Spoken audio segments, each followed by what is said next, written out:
Pretty short and to the point message today, but it's kind of thing that if people get it wrong, I've seen mess up people's lives.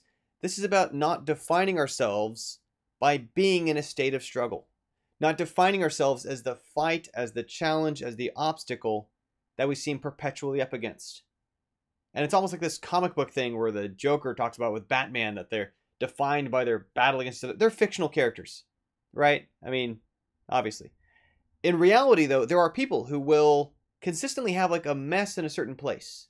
And granted, this is all on purpose. But if someone has a mess someplace, and it seems like year after year that mess is still there, sometimes they'll identify with they're tackling that mess. They're working on that mess.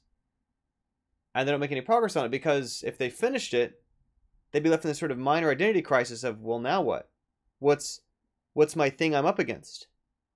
And I know it can sound silly, and I know that for everyone it's not a physical mess.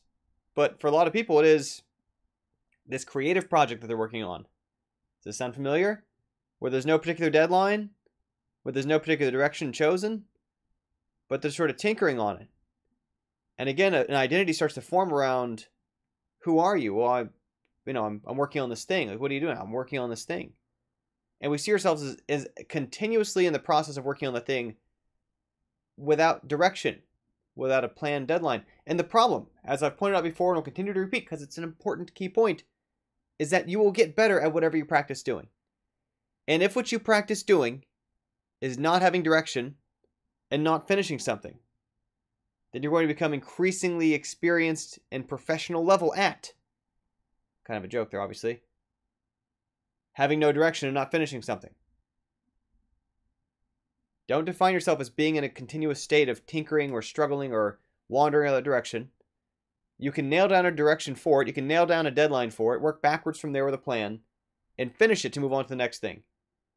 And the reason why this is so important is because each new thing we tackle, we bring with us knowledge from hindsight of the past projects, past problems, past puzzles, past things that we've solved. But that we can't really apply it until we go into the next thing. It's not the case we can just sit there and polish forever, tinker forever, and get something great out of it. Each thing is kind of a fresh sort of attempt, fresh effort. And yeah, you're going to move on to better problems by leaving behind the current ones, which involves the discomfort in the middle of being between problems, of having to choose another problem, of having to pick another. But trust me, there are no shortage of problems to pick. The world is in no short supply. There's no danger here of running out of things that need done or that you can come up with to do productively. But it's going to begin by not defining yourself by the struggle as being up against a certain thing or having a certain problem hanging over you.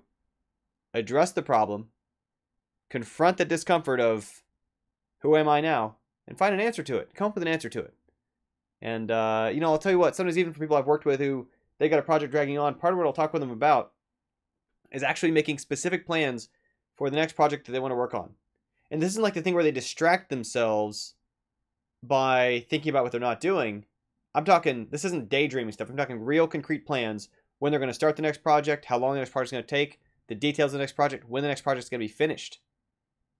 Because when they see what's coming after the current project that they've been cycling in and stuck in, it starts to become easier to like, well, actually, I do want to get started on that. I want to get started on it on time. In order to do that, I'm going to have to tie up some loose ends on this thing that's been kind of just wandering directionlessly, right?